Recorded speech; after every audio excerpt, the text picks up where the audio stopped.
Bismillahirrahmanirrahim. Assalamualaikum warahmatullahi wabarakatuh.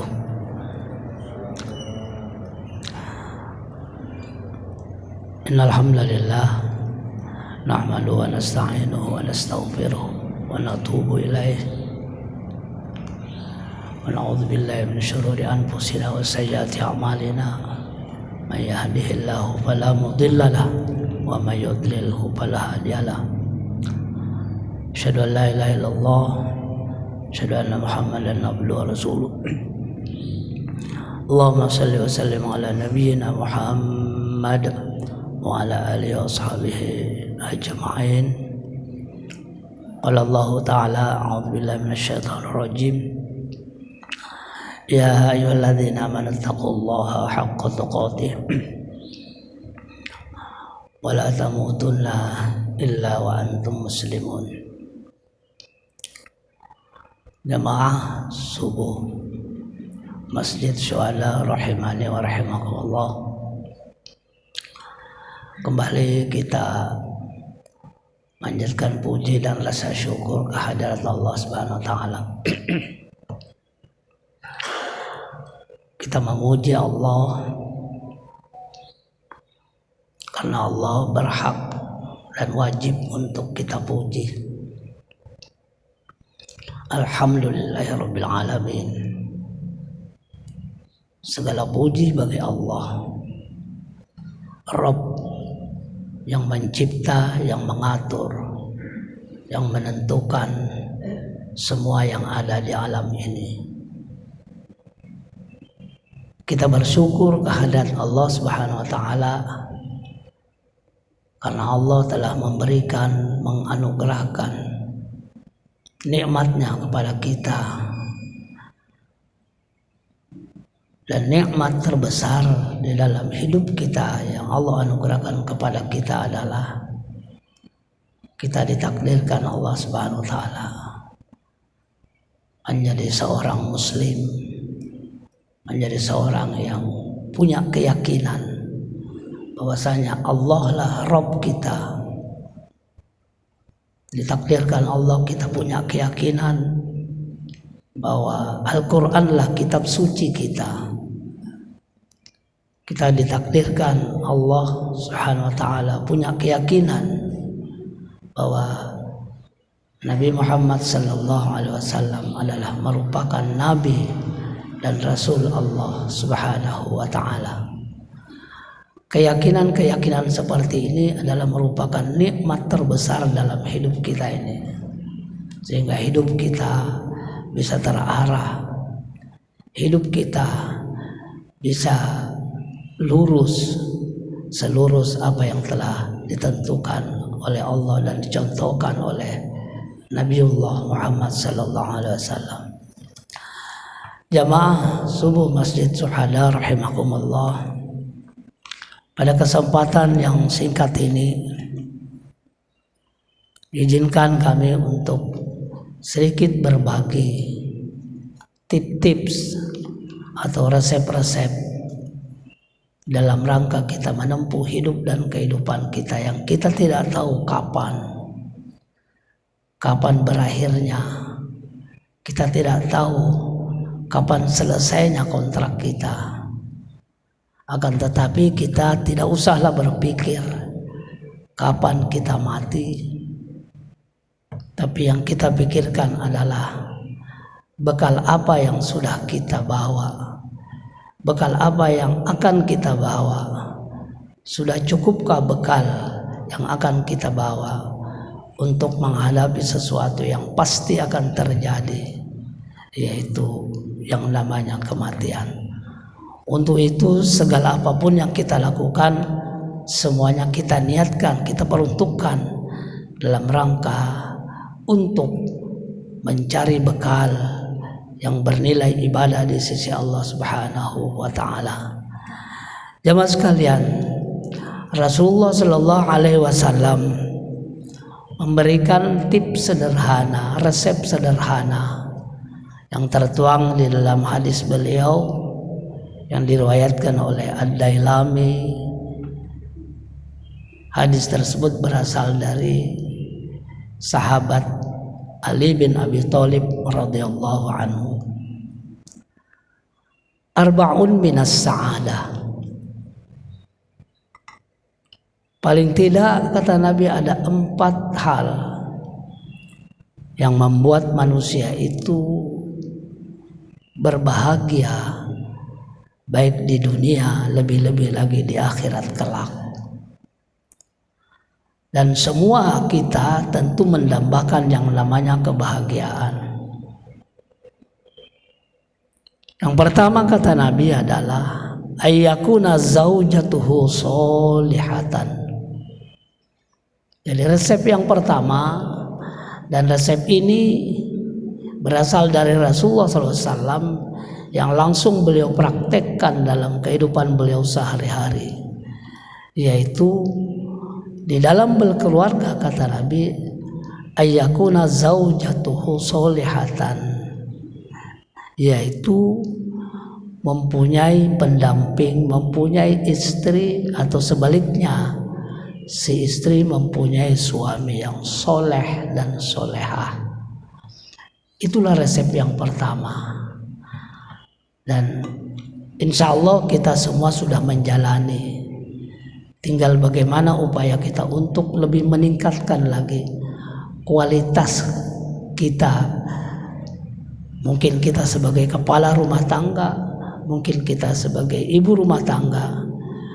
Tugas kita adalah bagaimana meningkatkan kualitas kita sebagai kepala rumah tangga, sebagai ibu rumah tangga, sebagaimana yang didemonstrasikan oleh Rasulullah SAW di dalam setiap kehidupan beliau, dalam setiap langkah dalam kehidupan beliau, terutama dalam kehidupan berkeluarga, soleh soleha. Maka dari itu khusus yang mungkin yang masih lajang, yang masih bujang, yang masih baru berencana ingin membangun atau ingin meraih separuh dari kehidupan agama. Kata Nabi bahwasanya berkeluarga, menikah itu berarti kita telah melaksanakan separuh dari agama. Jadi bagi yang belum menikah, dalam arti dia tidak mau menikah, berarti dia tidak bisa melaksanakan separuh dari agamanya. Maka dari itu Nabi memberikan tip agar supaya kebahagiaan itu bisa tercapai melalui kehidupan di dalam rumah tangga, pemimpin rumah tangga yang soleh, ibu rumah tangga yang solehah. Maka jauh-jauh hari sebelum itu Nabi sudah memberikan saran, memberikan tip. Tungkahun nisa li arba'in, nikahi wanita, terima lamaran pria dengan beberapa kriteria. Limaliha, wali jamaliha, wali hasabiha, tapi yang terakhir walidiniha, pasbar bidatid din taribat yadak. Nikahi perempuan, terima lamaran laki-laki dengan beberapa kriteria. Pertama, lihat hartanya. Harta penting, karena dengan harta kita bisa beribadah dengan maksimal. Dengan harta kita bisa bersedekah. Dengan harta kita bisa melaksanakan berbagai macam perintah dan syariat agama. Itulah beberapa tip yang diberikan oleh Nabi kita. Limaliha, wali jamaliha, kecantikan, ketampanan penting. Nah, ini. Karena orang Islam nanti di akhirat semua akan tampan, semua akan cantik.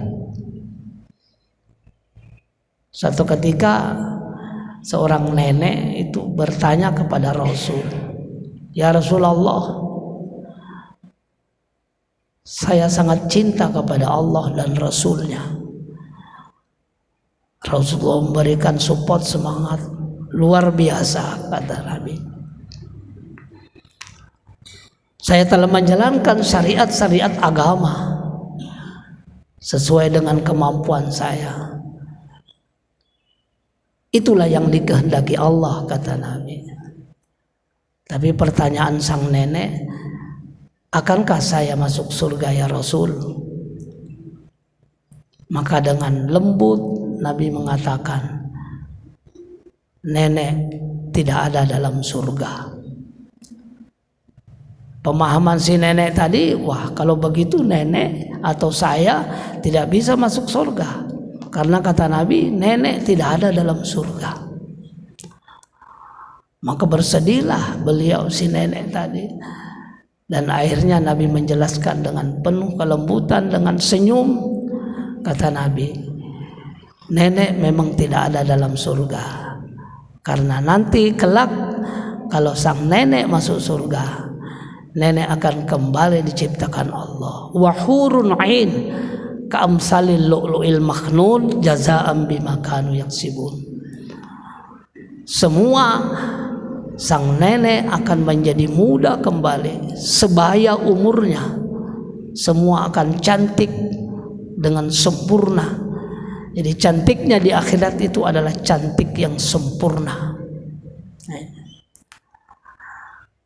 Maka pentinglah kita dalam hidup ini dalam rangka meraih kebahagiaan perlu mencari pasangan yang soleh-solehah. Bagi yang belum, bagi yang sudah menjalani, bahkan sudah merayakan ulang tahun perkawinan, ulang tahun emas misalnya, yang ke-50, ada yang ke-25, ada yang masih 10 tahun. Maka mari kita tingkatkan kualitas dalam berumah tangga dengan mencontoh beberapa perilaku-perilaku Nabi dalam berumah tangga. Intinya jangan mentang-mentang, jangan mentang-mentang jadi suami. Suami bagi istri adalah kunci surga.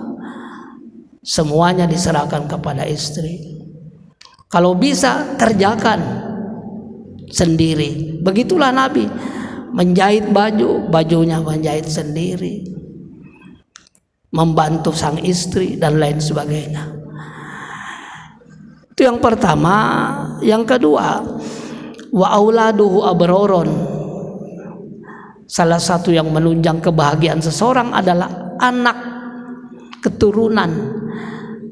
Wa auladuhu abroron, keturunan yang baik, keturunan yang senantiasa berbakti. Dan inilah yang akan membawa kebahagiaan, bukan sekedar kebahagiaan di dunia. Karena dengan baiknya anak kita, baiknya posisi anak kita, baiknya pergaulan anak kita, bukan sekedar membawa kebahagiaan dan kebanggaan bagi orang tua di dunia, tapi yang lebih penting lagi adalah membawa kebahagiaan orang tuanya nanti di akhirat. Karena anak yang soleh dan solehah, segala amal yang dilakukannya itu merupakan saham yang luar biasa bagi orang tua, terutama bagi kehidupannya di akhirat. Hadis yang masyhur dari Nabi dan kita sudah kenal semua, kita sudah tahu semua, bahwa doa seseorang itu, apalagi seorang anak kepada orang tuanya, itu doa yang tidak ditolak oleh Allah Subhanahu wa ta'ala. Mungkin dalam tradisi sebagian kita kaum muslimin, ketika seseorang meninggal dunia, ada kebiasaan upacara-upacara mengadakan tahlilan 3 hari, 7 hari, 40 hari, 100 hari, 1000 hari, tiap tahun haulan. Yang intinya mendoakan orang yang meninggal dunia. Allah yang maha tahu, insya Allah sampai. Tapi dengan catatan belum tentu. Karena tidak ada rekomendasi doa seseorang pasti sampai. Tapi yang direkomendasikan oleh Allah Subhanahu wa taala yang pasti sampai dan ditolak oleh Allah adalah anak yang soleh, awaladin solihin yad'ulah. Anak yang soleh yang mendoakan kedua orang tuanya. Ini direkomendasikan oleh Nabi, ini tidak akan ditolak oleh Allah. Kalau kita di dalam sebuah acara, seorang kiai, seorang ulama, seorang habib misalnya mendoakan, ya insya Allah sampai, tapi belum tentu. Sebab tidak dijamin bahwa dia mendoakan itu ikhlas. Tapi kalau seorang anak mendoakan orang tua, itu pasti dijamin keikhlasannya. Orang tua mendoakan anak, pasti dijamin keikhlasannya. Tapi kalau orang lain mendoakan kita, bisa saja doanya mungkin karena situasi kondisi, karena diminta. Nah, ini. Apalagi doanya terkait dengan situasi kondisi kita yang menjelang tahun politik. Berdoalah baik-baik supaya diperhatikan, supaya itu, supaya ini. Nah, ini tidak menjamin ikhlas. Kalau sudah tidak menjamin keikhlasan, tentu tidak dijamin juga diterima apa tidak. Tapi doa yang pasti diterima dan tidak ditolak Allah, doa anak yang soleh, yang mendoakan kedua orang tuanya. Mungkin orang tuanya sedang disiksa di dalam kubur sekarang ini, tapi diriwayatkan dia stop disiksa, dia istirahat dari siksaan. Maka ketika anaknya mengangkatkan doa, ya, mengangkat doa kehadirat Allah. Salah satu adab berdoa, telapak tangan dihadapkan ke wajah, berdoa angkat tangan, terlepas daripada perbedaan pendapat. Ada yang angkat tangan, ada yang diam saja. Tapi menurut saya, kita berdoa, kita meminta kepada seseorang yang jaraknya jauh dengan kita tidak kenal, adabnya, etikanya. Kalau kita berdoa, tentu kita angkat tangan. Seorang pengemis, biar dia orang tua, dia minta kepada anak-anak, dia pasti angkat tangan. Pak, minta Pak, saya sudah 3 hari tidak makan nasi, cuma makan ketupat aja. 3 hari dia minta dengan angkat tangan. Kenapa? Dia tidak kenal dengan yang dimintanya, dia jauh jaraknya, etikanya dia angkat tangan. Lah kita sama Allah masih terlalu jauh jaraknya. Kalau Rasulullah bisa saja tidak angkat tangan, karena apa? Terlalu dekat dengan Allah. Habibullah, seorang anak yang minta kepada orang tuanya, anak itu dekat kepada orang tuanya, tidak ada jarak lagi. Tentu dia kalau minta tidak lagi pakai angkat tangan. Kenapa? Dekat. Coba saja anak bapak, apalagi yang sudah SMP, SMA, ada ndak menengadahkan tangan kalau minta, Pak, minta uang jajan? Dia tidak angkat tangan lagi. Kenapa? Karena sudah dekat, tidak ada jarak. Maka kalau ada pengemis yang minta tidak angkat tangan, Pak, minta Pak, kalau mau kasih dikurangi sedikit. Sombong betul pengemis itu, kurang etika. Kenapa? Dia tidak kenal tapi mintanya seperti orang yang gengsi.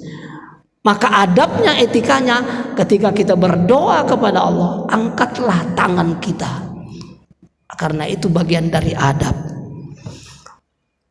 Mudah-mudahan kita bisa menjadikan anak kita bagian dari saham kita nanti di akhirat kelak. Yang ketiga, wa khulatuhu sholihin. Kata Nabi, salah satu resepnya adalah carilah teman atau bertemanlah, bertetanggalah, bersahabatlah, sahabat yang bisa membawakan kebaikan bagi kita, yang bisa mempermudah kita untuk melakukan ibadah. Carilah teman yang soleh, karena teman, tetangga, lingkungan itu adalah tempat kita bergaul. Dan di dalam pergaulan bisa saja orang itu asalnya jahat, karena pergaulannya dengan orang-orang soleh bisa jadi baik dia. Tapi sebaliknya, dia orang baik tapi pergaulannya, lingkungannya di tempat yang tidak baik, di tempat yang sulit kita untuk beribadah kepada Allah, bisa saja asalnya baik, bisa jadi orang jahat. Maka penting yang namanya teman, sahabat. Memang dalam keadaan tertentu, dalam rangka menguji keimanan kita, ya suatu waktu bisa juga kita, bukan berarti kita tidak boleh berteman dengan orang-orang yang jahat, karena siapa tahu itu adalah ladang dakwah kita, bisa memberikan wasilah untuk hidayah dari Allah Subhanahu wa taala kepada dia. Tapi paling tidak kita dianjurkan, carilah teman, carilah lingkungan, carilah tetangga yang bisa membuat kita beribadah dengan baik. Dan yang terakhir adalah wa ayyakuna rizqahu fi baladih. Nabi memberikan resep, salah satu hal yang bisa membuat seorang bahagia itu, khususnya bagi seorang suami ini yang masih dalam pemula, apalagi yang masih pengantin baru. Kalau kita yang sudah pensiun ini sudah agak lewat sudah, karena tinggal berdua aja lagi di rumah, yang lain sudah pada kemana-mana. Tapi tidak ada salahnya resep ini kita bagikan kepada kita semua. Kata Nabi, wa iyyakuna rizqahu fi baladih, dan carilah rezeki di negerimu sendiri. Terutama terkait dengan seorang suami yang memang satu sisi dia punya kewajiban untuk mencari nafkah dan terpaksa karena itu rezekinya di tempat yang jauh, maka berangkatlah dia ke tempat jauh, merantau sehingga jauh dengan keluarga. Kalau jauh seperti ini memang dilematis. Satu sisi kewajiban mencari nafkah, sisi lain kewajiban untuk selalu bersama keluarga, karena idealnya seorang anak dididik oleh seorang ayah dan diasuh oleh seorang ibu. Maka idealnya berkumpul, cari rezeki di dekat, jangan jauh-jauh. Tapi kalau juga terpaksa karena ini merupakan kebutuhan dan kewajiban, maka kalau mau ada pekerjaan di Jawa, maka boyong istrinya, boyong anaknya. Supaya apa? Supaya tidak melupakan yang namanya pendidikan dalam keluarga. Idealnya seorang ayah harus tetap berada di samping istri dan anak. Seorang ibu tetap menjadi pengasuh utama dari seorang anak. Jadi inilah resep yang oleh Rasulullah sallallahu alaihi wasallam berikan kepada kita. Mudah-mudahan kalau resep ini sudah kita pakai, kita tingkatkan kualitas kita. Kita di masjid ini tidak lagi mengatakan, sholat subuh itu wajib. Karena apa? Karena sudah terlampaui, kita sudah tahu wajib dan kita rutin sudah berjamaah, rutin sholat subuhnya. Tidak perlu lagi kita mengatakan kepada jamaah sholat itu wajib, laksanakan. Tapi yang perlu kita lakukan adalah bagaimana kita meningkatkan sholat subuh kita. Sebab dalam beribadah, dalam melakukan sesuatu, ada yang terkait dengan tekstualnya, ada yang terkait dengan kontekstualnya. Tekstualnya kita sudah tahu semua. Habis salam, Assalamualaikum warahmatullahi wabarakatuh, Assalamualaikum warahmatullahi wabarakatuh, kita sudah tahu semua istighfar 3 kali. Ini. Tapi pertanyaannya dalam rangka meningkatkan kualitas ibadah kita, kenapa kita mesti istighfar? Saya rasa itu yang perlu kajian-kajian lagi. Kenapa kita istighfar? Apakah kita tadi berdosa? Padahal kita tidak ngapa-ngapain, kita beribadah, kita ingat kepada Allah, kita zikir kepada Allah. Kok tiba-tiba kita bilang istighfar, ampuni dosaku ya Allah. Kenapa kita istighfar? Karena saat itu kita merasa solat kita jauh dari kesempurnaan, solat kita banyak bocornya, banyak salahnya, maka kita minta ampun bersama Allah. Maka idealnya dan etikanya ketika kita habis salam, jangan langsung merubah tempat duduk, terutama subuh dan maghrib. Subuh dan maghrib itu ada hal-hal yang perlu kita baca, yang secara adabnya, etikanya, jangan dulu merubah tempat duduk sebelum kita selesai membaca la ilaha illallah wahdahu la syarikalah lahul mulku wa lahul hamdu wa huwa ala kulli syai'in qadir 10 kali. Setelah selesai, imam merubah tempat duduknya menghadap jamaah, jamaah juga mengikuti, baru merubah tempat duduk. Mungkin yang asalnya iftiras dan lain sebagainya, dia bersila atau mungkin ke pojok mana begitu supaya lebih leluasa. Nah, ini di situ perlu kajian lebih mendalam lagi supaya kesempurnaan itu bertambah, kualitas ibadah sholat kita bertambah. Jangan ketika imam salam, assalamualaikum warahmatullahi, assalamualaikum warahmatullahi, jamaah sudah pada terbagi. Belum selesai istighfarnya imam sudah terbagi. Ada yang ke pojok sana, ada yang ke pojok sana, ada yang nyandar ke sana, ada yang nyandar ke sini, sehingga imam bingung mana-mana jamaahnya tadi. Padahal kebiasaan Nabi ketika habis mengimami, Nabi berbalik, Nabi mengawasi. Mana si anu tadi? Kok langsung hilang? Kayak begitu. Satu ketika pernah ada seorang sahabat ditanya oleh Nabi, mana yang tadi di sini? Kok enggak ada? Kira-kira begitulah kesimpulannya. Kalinya ditanya, selidik punya selidik, dia habis salam istighfar langsung pulang. Kenapa? Karena dia bergantian pakaian dengan istrinya. Nah itu. Jadi itu penting antara jamaah dengan imam. Di situ ada hal-hal yang perlu kita perhatikan. Inilah salah satu yang dimaksud. Kita tidak lagi berbicara sholat subuh itu wajib, tapi kita sudah meningkat berbicara tentang kontekstualnya. Kenapa kita istighfar, kenapa kita bertasbih 33, bertahmid 33, bertakbir 33. Semuanya itu punya makna. Kalau dalam bahasa akhlaknya itu semuanya punya rahasia di balik bacaan-bacaan yang kita lakukan. Jadi tidak sembarang, tidak sekadar kita mulut membaca, tapi hati lalai memanfaatkan hikmahnya, memanfaatkan makna-maknanya. Kira-kira demikian beberapa resep yang Rasulullah berikan kepada kita. Tentu resep ini bermanfaat bagi kita, bagi keluarga kita, dan bagi siapa saja yang itu menjadi tanggung jawab bagi kita semua.